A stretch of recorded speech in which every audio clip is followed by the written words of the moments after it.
Subscribe कीजिए government jobs academy channel को और बेल आइकन को दबाइए लेटेस्ट एजुकेशन वीडियोस सबसे पहले देखने के लिए। Hello everyone, welcome back to government jobs academy. मैं नीतू राघव आप सभी का फिर से स्वागत करती हूँ government jobs academy official YouTube channel में। सो गाइस, आज इस क्लास में हम 1 अप्रैल से लेकर 3 अप्रैल तक के जो करंट अफेयर्स बनते हैं उनको डिस्कस करेंगे। और जो ये क्वेश्चंस होंगे वो आपके हिंदी और इंग्लिश मीडियम दोनों में होंगे क्वेश्चंस, ठीक है। और आंसर भी आपको मैं दोनों लैंग्वेज में समझाने की कोशिश करूंगी। तो गाइस, इस सेशन को स्टार्ट करने से पहले मैं आपको बताना चाहूँगी कि मैं वीडियोस अपलोड क्यों नहीं कर पा रही हूँ लास्ट 1 वीक से। तो गाइस, बैंक की हमारी कुछ ऑफिशियल ट्रेनिंग चल रही थी, इस वजह से मैं जो थी घर पर नहीं थी और आउट ऑफ स्टेशन थी, तो दैट्स वाई मैं वीडियो अपलोड नहीं कर पाई। तो मैं आगे कोशिश करूँगी कि एक दिन में 2 वीडियो को 3 वीडियो को देके आपको रीजनिंग का जो कंप्लीट सिलेबस है वो मैं कवर कर सकूं, ठीक है। तो चलिए स्टार्ट करते हैं। और बात करें दूसरे जो टीचर्स हैं, विकास तोमर सर और पुनीत सर, तो कहीं ना कहीं जो आप सभी को पता है कि जो एसएससी प्रोटेस्ट यहाँ पे चल रहा है और बहुत ही एक विकराल रूप ले चुका है, वो जो एसएससी प्रोटेस्ट है उसमें बच्चों के ऊपर गोली वगैरह चार्ज हो रहे हैं यहाँ पर, तो जिस वजह से कहीं ना कहीं प्रॉब्लम हो रही है। और क्योंकि आप सभी को पता है कि जो दिल्ली में अगर वो टीचर्स हैं और फिर वो अगर वीडियो अपलोड करते हैं तो आप लोग समझते हैं कि वो लोग वहाँ पे प्रोटेस्ट को में नहीं है। इट मीन्स आप उनको तब भी अब्यूज़ करते हैं और वीडियो नहीं अपलोड करते तब भी अब्यूज़ करते हो। तो गाइस, इसलिए वो वीडियो जल्द ही अपलोड करेंगे ताकि जल्दी से जल्दी जो एसएससी प्रोटेस्ट का एक अच्छा कोई फैसला आ जाए, आपके हित में कोई फैसला आ जाए। तो चलिए गाइस स्टार्ट करते हैं। टाइम वेस्ट हुआ उसके लिए बहुत ही सॉरी। चलिए स्टार्ट करते हैं। फर्स्ट क्वेश्चन आपकी स्क्रीन पर है। क्वेश्चन फर्स्ट है, On 1st of April 2018, which city became the first city in India to retail Bharat stage 6th grade petrol and diesels? Hindi में पढ़ेंगे। भारत स्टेज जो 6th है ग्रेड के पेट्रोल और डीजल की बिक्री देश के किस शहर में सबसे पहले 1 अप्रैल 2018 से शुरू की गई है? ठीक है, तो बात करें अगर हम सबसे पहले कि भारत स्टेज 6 ये है क्या, तो ये सबसे एक सर्वोच्च मानक है डीजल और पेट्रोल का, जो अब तक का एक सर्वोच्च मानक है ये नापने का, ठीक है। अब ये आपको डायरेक्ट यहाँ पे उस सिटी का नाम बताना है जहाँ पर ये शुरू हुआ, तो आपका आंसर हो जाएगा न्यू दिल्ली, ठीक है। 1 अप्रैल 2020 को पहले इस योजना को स्टार्ट करने की बात कही जा रही थी दिल्ली के अंदर, बट अब जो है वो 13 नए सिटीज़ के अंदर इस BS6 ग्रेड ईंधन को वर्ष 2019 तक स्टार्ट करने की योजना है। चलिए guys, let's move to the next question. What is the name of the Chinese space station that burned over the South Pacific Ocean as it re-entered the Earth atmosphere on 2nd of April 2018? China चीन के उस अंतरिक्ष station का आपको नाम बताना है जो 2 अप्रैल 2018 को पृथ्वी के वायुमंडल में प्रवेश कर दक्षिण प्रशांत महासागर के ऊपर नष्ट हो गया, ठीक है। तो सबसे पहले आप इसका नेम देख लीजिए। इसका नाम हो जाएगा तियांगोंग 1, ठीक है। ये चाइना का एक स्टेशन है, स्पेस स्टेशन है। तो हम इसको समझ लेते हैं सबसे पहले ये चर्चा में क्यों है। देखिए, चर्चा में बने रहने का इसका कारण यह है कि जब यह स्टेशन जो चाइना के द्वारा प्रक्षेपित किया जा रहा था तो कई कुछ वैज्ञानिक थे, कुछ ऐसी एजेंसीज थी, कुछ यूरोपियन एजेंसीज थी जिनका मानना यह था कि कहीं ना कहीं जब ये तियानगोंग नाम का एक स्पेस अंतरिक्ष जो चाइना के द्वारा प्रक्षेपित किया जा रहा है वो अर्थ के लिए खतरा बढ़ा सकता है, कि अर्थ में अगर जाकर ये वहां पर कहीं ना कहीं नियंत्रण से बाहर हो सकता है। बट चाइना के जितने भी वैज्ञानिक थे उन्होंने इसको गलत साबित किया और प्रशांत महासागर के ऊपर जाकर ये आपका अंतरिक्ष यान जो है वो समाप्त हो गया, इसमें नष्ट हो गया, इसमें आग लग गई और जिस वजह से ये नष्ट हो गया, ठीक है। अगर बात करें तियानगोंग के अगर शाब्दिक अर्थ की, तो इसका शाब्दिक अर्थ आप नोट डाउन कर लीजिए। इसका मतलब होता है स्वर्ग की ये महल, इट मीन्स हेवनली प्लेस, ठीक है। और इसके अलावा हम देख सकते हैं कि ये जो तियानगोंग 1 चाइना का एक ऐसा स्पेस स्टेशन है जिसे वर्ष 2011 में जो ऑर्बिट एक्सपेरिमेंट होते हैं उनके लिए प्रक्षेपित किया गया था और one of the most important ये स्पेस स्टेशन है चाइना के लिए। चलिए आगे बढ़ते हैं। India surpassed which country to emerge as the second largest mobile phone reproducer in the world after China was disclosed on 1st of April 2018? 1 अप्रैल 2018 को जारी जानकारी के अनुसार भारत किस देश को पछाड़कर दुनिया की सबसे बड़ा मोबाइल उत्पादक देश बन गया है? ठीक है, सबसे पहले हम आंसर को देख लेते हैं। आंसर आपका हो जाएगा वियतनाम। वियतनाम ऐसी कंट्री है, जिसको पछाड़कर भारत 2017 की जो गणना आई है उसके अकॉर्डिंग भारत दूसरा सबसे बड़ा प्रोड्यूसर ऑफ मोबाइल फोन्स बन गया है। फर्स्ट नंबर पर कौन है? सबसे पहले आपको ये पता होना चाहिए, फर्स्ट नंबर पर चाइना है।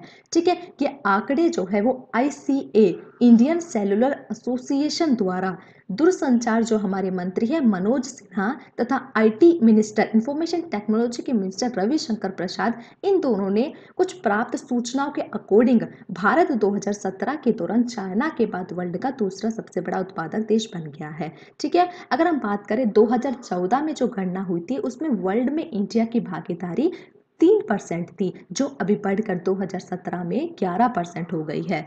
चलिए गाइस आगे बढ़ते हैं। What is the population of the famous one on Rihano on Assam's Kaziranga National Park as disclosed in the 2018 census was released on 30th of March 2018। 30 मार्च 2018 को जारी आंकड़ों के अनुसार असम के काजीरंगा राष्ट्रीय उद्यान में एक सींग के गैंडे की वर्ष 2018 की जनगणना हुई, मतलब गणना हुई। ठीक है, उसमें यहाँ कुल कितने गैंडे पाए गए हैं इसका आपको पता होना चाहिए। तो 3 साल पहले 2015 के मुकाबले अभी जो गणना हुई है रिहनोस की, उसके अंदर आपको एक उछाल देखने को मिला है, 12 अधिक हो गए हैं। 2000 अगर 15 की हम बात करें तो 2401 थे और जो अभी बढ़कर 2413 हो गए हैं। चलिए गाइस आगे बढ़ते हैं। Question number 5th, On 30th of March 2018, who was appointed the first Director General of National Testing Agency (NTA), the upcoming body of dedicated to conducting entrance test for higher education in India। देश में उच्च क्षेत्र की जो उच्च शिक्षा क्षेत्र की प्रवेश परीक्षाओं के आयोजन की जिम्मेदारी प्राप्त करने वाली संस्था राष्ट्रीय टेस्टिंग एजेंसी के पहले महानिदेशक के पद पर केंद्र सरकार ने 30 मार्च 2018 को किसको नियुक्त किया है?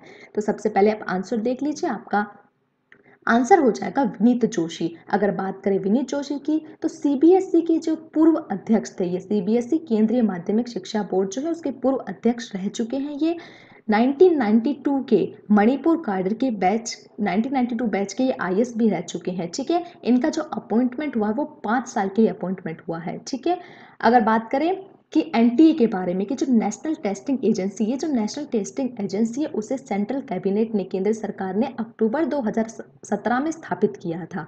ठीक है, इसका कार्य क्या होगा? तो कार्य भी समझ लेते हैं कि यह एजेंसी क्या करेगी, किसी भी विभाग या मंत्रालय द्वारा जितनी भी एग्जाम्स होते हैं, जितनी भी प्रवेश परीक्षाएं होती हैं, एंट्रेंस एग्जाम्स होते हैं, उन परीक्षाओं का आयोजन करेगी। ठीक है, और ऐसा कहा जा रहा है कि जो नेशनल टेस्टिंग एजेंसी है 2019 से UGC की जो नेट की परीक्षा, CTET की परीक्षा, नीट की परीक्षा भी आपके NTA ही कराएगी, NTA ही उसका आयोजन करेगी, जो अभी CBSE कराती है। चलिए guys move to the next question.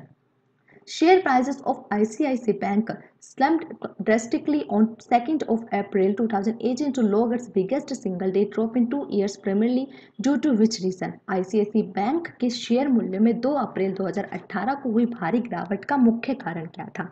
देखिए, आप सभी को पता ICICI बैंक जो है, जो प्राइवेट क्षेत्र है, निजी क्षेत्र की सेकेंड लार्जेस्ट बैंक है। ठीक है, तो वित्तीय एक दैनिक मिंट ने एक रिपोर्ट जारी की है। ठीक है, इस रिपोर्ट के अनुसार जो ICICI बैंक के CEO और MD है चंदा कोचर, उनके हस्बैंड दीपक कोचर और वीडियोकॉन के हेड वेणुगोपाल धूत के खिलाफ एक जांच शुरू की गई है। अब इस जांच का कारण हम समझ लेते हैं। तो गाइस आंसर आपका हो जाएगा a news report that the CBI has launched to preliminary inquiry to verify the banks 40,000 crore rupees loan to Videocon group. इस समाचार रिपोर्ट का सामने आना है कि CBI ने ICICI बैंक द्वारा वीडियोकॉन समूह को प्रदत्त 40,000 करोड़ रुपए के कर्ज की प्रारंभिक जांच शुरू कर दी है। ठीक है, तो कुछ एक घपला हुआ है इन दोनों के बीच में। तो जो MD CEO है चंदा कोचर के हस्बैंड दीपक कोचर और वीडियोकॉन के जो हेड है वेणुगोपाल धूत, इन दोनों के ऊपर आपके जांच शुरू कर दी गई है। और ये रिपोर्ट किसने जारी की है? तो आपको नाम पता होना चाहिए कि मिंट ने एक रिपोर्ट जारी की है। चलिए गाइस आगे बढ़ते हैं। Who is appointed the new president of NASSCOM? ठीक है, तो नेस्कॉम का आपका आंसर हो जाएगा देवजानी घोष। ठीक है, देवजानी घोष जो है वो आपके नए अध्यक्ष चुने गए हैं नेस्कॉम के। ये पहले जो है फॉर्मर MD रह चुकी हैं कहाँ की? इंटेल साउथ सी की, और ये किसको रिप्लेस करेंगी, तो आर चंद्रशेखर को ये रिप्लेस करेंगी। अगर हम बात करें एम एस घोष की, देवजानी घोष की अगर हम बात करें, तो she is the first women who lead the Intel and MAIT को इन्होंने लीड किया था। मेट की फुल फॉर्म आप नोट डाउन कर लीजिए, manufacturer association for information technology. So next question, who is appointed the deputy election commissioner, उप निर्वाचन आयुक्त किसे चुना गया है, ठीक है, तो आपका आंसर हो जाएगा सीनियर ब्यूरोक्रेट है चंद्र भूषण कुमार जी, उनको आपके उप निर्वाचन आयुक्त चुना गया है, ठीक है। इनकी अगर हम बात करें तो 1995 बैच के ये आईएएस रह चुके हैं, इनका अपॉइंटमेंट जो है 5 साल के लिए हुआ है, ठीक है। अभी जो सेंट्रल गवर्नमेंट के अंदर जो जितने भी 13 कुछ न्यू अपॉइंटमेंट हुए हैं, तो इंपॉर्टेंट ये थे, तो इसलिए मैं आपके लिए इस क्वेश्चन को लेके आई हूँ। चलिए move to the next question, who awarded projects worth 1.22 lakh crore in physical year 2018, वित्त वर्ष 2018 में 1.22 लाख करोड़ रुपए की परियोजनाओं का पुरस्कार किसने दिया है, किसको दिया गया है, तो आपका आंसर हो जाएगा NHAI, फुल फॉर्म हो जाएगी national highway of authority of India, जो है उन्होंने 150 रोड प्रोजेक्ट्स का काम किया है, कितने क्षेत्र में, 7400 किलोमीटर के क्षेत्र में काम किया। गाइस नेक्स्ट क्वेश्चन की तरफ बढ़ते हैं, which month Tamil Nadu unique Nilgiri mountain railway to run special train services, किस माह में Tamil Nadu unique Nilgiri mountain railway से एक विशेष ट्रेन सेवा स्टार्ट करती है, कि डायरेक्ट आपको आंसर पता होना चाहिए। आंसर आपका हो जाएगा जून मंथ से, जून महीने से आपके जो तमिलनाडु जो है वो आपके यूनिक नीलगिरी माउंटेन रेलवे जो है विशेष वहाँ पे ट्रेन जो है वो सेवा स्टार्ट कर देगी। चलिए गाइस नेक्स्ट क्वेश्चन में बढ़ते हैं, आप एक एक क्वेश्चन का स्क्रीनशॉट ले सकते हैं, और जो मैं इंफॉर्मेशन डेटा आपको बता रही हूँ आप उनको नोट डाउन कर सकते हैं। Next question, which country launches twin BeiDou navigation उपग्रह की शुरुआत की है, कौन सी कंट्री ने की है, कॉमन है, चाइना जो है वो मोस्टली ऐसे सारे एक्सपेरिमेंट में आगे रहता है। Next question, which year CM Shivraj promises pucca house for all the labours in the Madhya Pradesh, किस वर्ष मुख्यमंत्री हैं मध्य प्रदेश की शिवराज सिंह चौहान, उन्होंने कहा है कि सभी मजदूरों के लिए पक्के मकान बनवा लिए जाएंगे, तो आपको वो सन पता होना चाहिए, तो आपका आंसर हो जाएगा 2022 तक सीएम शिवराज चौहान ने प्रॉमिस किया है कि मजदूरों के लिए पक्के मकान बनवा दिए जाएंगे। Next question, 3 April defence minister is in Russia to attend the 7th Moscow conference on international security, who is the defence minister of India. इस क्वेश्चन में ही बहुत सारे आपके आंसर क्वेश्चन पुटअप हो सकते हैं कि सबसे पहले तो रक्षा मंत्री कौन है, और रक्षा मंत्री का जो अंतर्राष्ट्रीय सुरक्षा पर जो मास्को सम्मेलन हुआ है वो कहाँ हुआ, तो आपका आंसर हो जाएगा रूस हो जाएगा। हमें क्वेश्चन पूछ रहा है कि भारत का रक्षा मंत्री कौन है, सो आंसर हो जाएगा निर्मला सीतारमन। अगर बात करें निर्मला सीतारमन की, तो ये इनकी फर्स्ट विजिट हो जाएगी आफ्टर द डिफेंस मिनिस्टर बनने के बाद, इनकी फर्स्ट विजिट है रशिया की। ये 3 डे का ये टूर हुआ था, वहाँ पर वो Russian counterpart army general Sergei Shoigu बहुत सारे लोगों से वहाँ मिली। एक इंपॉर्टेंट नाम उभर कर आता है, वहाँ के आर्मी जनरल हो जाते हैं सर्जी, आप स्पेलिंग नोट डाउन कर सकते हैं SERGEI। चलिए move to the next question, question number 14 is on your screen guys. चलिए क्वेश्चन पढ़ते हैं, which airport is cleanest airport in the country, कौन सा हवाई अड्डा देश का सबसे स्वच्छ हवाई अड्डा बन गया है, तो गाइस आपका आंसर हो जाएगा मंगलोर इंटरनेशनल एयरपोर्ट जो है आपको वो सबसे स्वच्छ हवाई अड्डा अभी डिक्लेयर हुआ है, ठीक है। तो देखते हैं, VV राव को ये अवार्ड मिला है। 23rd जो एनुअल डे सेलिब्रेशन हुआ है एयरपोर्ट अथॉरिटी ऑफ इंडिया का न्यू दिल्ली के अंदर। चलिए गाइस आगे बढ़ते हैं, क्वेश्चन नंबर 15 है, SIDBI small industrial bank development bank of India, इसकी फुल फॉर्म ही अपने आप में एक क्वेश्चन को लिए हुए है। उसने सेलिब्रेट किया है, उसका फाउंडेशन डे सेलिब्रेट किया है 2 अप्रैल 1990 को ये हुआ था। अब से एज द संपर्क, संपर्क का मतलब कनेक्ट, संवाद, इंटरैक्शन एंड सुरक्षा सिक्योरिटी एंड संप्रेषण disseminated, who is the chairman managing director of SIDBI. SIDBI लघु उद्योग विकास बैंक ऑफ इंडिया ने अपने स्थापना दिवस के दिन संपर्क, कनेक्ट, सांवाड़ा, इंटरकनेक्शन, सुरक्षा, सिक्योरिटी एंड प्रसार के रूप में मनाया है। सिडबी के अध्यक्ष प्रबंध निदेशक आपको नाम पता होना चाहिए, तो गाइस आपका आंसर हो जाएगा Mohammad Mustafa is the managing director of SIDBI. SIDBI की फुल फॉर्म पता होनी चाहिए, इसने कौन सा अपना फाउंडेशन डे सेलिब्रेट किया है, कब किया है, 2 अप्रैल 1990 में किया है, और वहाँ पे क्या उसका कोड था, तो ये आपको पता होना चाहिए, ठीक है। चलिए, और अगर बात करें सिडबी के हेडक्वार्टर की, तो लखनऊ में इसका हेडक्वार्टर है। और इस दिन 2 अप्रैल 1990 को मोहम्मद मुस्तफ़ा ने बहुत सारे कुछ एक इम्पोर्टेंट एग्रीमेंट भी साइन किए हैं। तो गाइस आप नोट डाउन कर लीजिए।